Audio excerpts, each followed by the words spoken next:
Salut à tous les amoureux de Première Ligue, Romeo Lavia se dirige à Stamford Bridge. On va parler de tout ça en deux parties. La première, on va s'intéresser aux joueurs, savoir ce qu'il vaut vraiment. Et la deuxième partie, on va se poser la question, est-ce que Chelsea avait vraiment besoin de Lavia? C'est parti.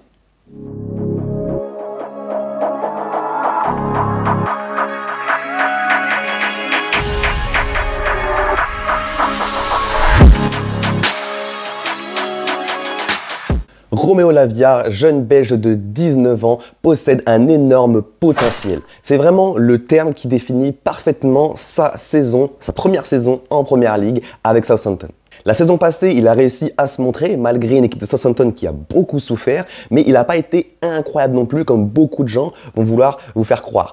Son propre coach en match dernier déclarait ceci. Je dirais qu'il ne m'a pas impressionné. Il a plus de football à offrir et j'attends de lui qu'il offre plus de football. Il n'est pas encore au top niveau, il a besoin de progresser et d'avancer.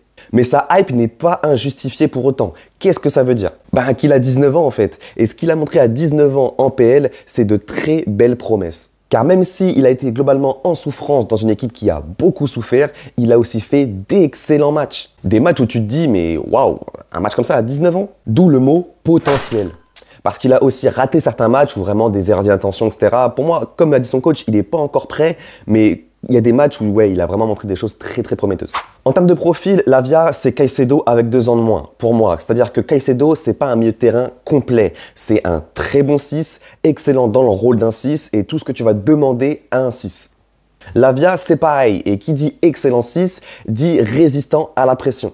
C'est normal quand tu es souvent l'un des premiers receveurs. Sur ça, aucun souci.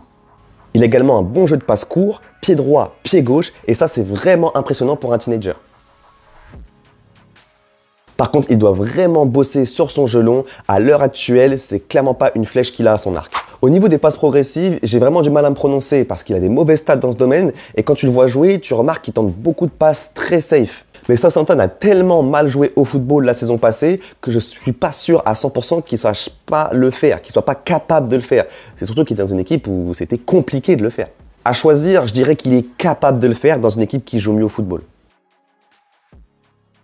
Mais de toute façon, Lavia, pour faire progresser le ballon, il préfère l'avoir au pied directement. Il a une conduite de balle assez impressionnante pour son âge. S'il continue à progresser, ça laisse vraiment présager des vibes à la Kovacic dans ce domaine. Sur une courte distance, il peut vraiment laisser derrière lui n'importe quel joueur qui vient le presser.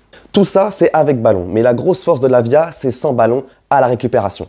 On le voit sur 90 minutes, c'est presque aussi bien que Caicedo qui est très fort dans ce domaine. Il fait presque autant de tacles, mais je trouve en plus que Lavia défend mieux debout que Caicedo. Donc il y a beaucoup de situations où Lavia n'a pas besoin de se mettre à terre. Donc ça, c'est intéressant. De plus, en termes de duel, se placer ici à 19 ans, c'est hyper impressionnant. Je veux dire, vraiment, il est ultra bien placé, que ce soit en termes de duels offensifs et défensifs. Dites-vous qu'en PL cette saison, il gagne 4,7 duels par match et il en gagne 57%. Ça, c'est des stats de tonton, de vétéran, de milieu de terrain confirmé en Première Ligue. Alors que lui, c'est presque littéralement un adolescent qui joue avec des adultes. Donc voilà, tout ce que je viens de vous dire, ça montre un joueur qui sort d'une saison quand même irrégulière, dans une équipe qui a souffert quasiment à chaque match, mais par moment, il a quand même réussi à sortir du lot, malgré son jeune âge. Deuxième partie de la vidéo, et on va se demander si vraiment ça valait le coup de l'ajouter à notre armada de jeunes milieux de terrain talentueux. Parce que quand je vois ça, je me dis, ok, c'est incroyable, Chelsea n'a plus besoin d'acheter de milieux de terrain avant 2030. Mais je me dis aussi, c'est dommage, parce que je ne les verrai pas tous jouer à Chelsea. Il n'y aura pas de la place pour tout le monde. Surtout si tu rajoutes Chukwuemeka qui peut aussi jouer milieu central et Kendry Pace qui a l'air d'être un crack incroyable et qui arrive dans 2 ans. Ou même Webster qui est un des meilleurs milieux de terrain de l'académie depuis plusieurs années. Et quand je vois l'effectif actuel, je me dis que c'était pas un renfort obligatoire. En 4-2-3-1, on ressemblerait à ça. Mais moi, je crois beaucoup en Santos et j'aurais été vraiment content de le mettre derrière Caicedo et descendre Chukwuemeka en backup de Enzo par exemple. Et dans une saison sans Coupe d'Europe, ça aurait été suffisant pour moi. Après voilà, c'est fait, on va pas se plaindre, on a un excellent prospect, mais il y a quand même une petite partie de moi au fond qui se dit... Ça fait beaucoup là, non? Surtout que quand je vois notre 11 potentiel, je me dis que là, si on prend un top gardien, Chelsea joue le titre. Là, tu prends Lavia, ça améliore ta rotation, mais ça ne joue pas sur tes chances de gagner le titre pour moi. Alors que si tu mets un top gardien dans cette équipe-là, mais c'est effrayant. Et en plus, tu bloques un peu le développement de Santos, que moi je voyais vraiment plus en 6. Il a été testé en 6 en pré-saison, il a été très bon. Là, tu vas peut-être le développer plus en 8. Après, je pense qu'il a aussi les compétences pour être 8. Mais c'est vraiment dommage pour Santos. Je pense que c'est celui qui paye le plus les pots cassés par rapport à ça. Surtout que honnêtement, je vous le dis, même si on a moins vu Santos que Lavia, je pense qu'en termes de niveau, ils sont vraiment très proches les deux. Donc voilà les amis, j'ai fait le tour. Dites-moi en commentaire ce que vous pensez de tout ça. N'hésitez pas à liker pour récompenser mon travail. On est ensemble et à très bientôt pour une prochaine vidéo sur FrenchPL. Ciao!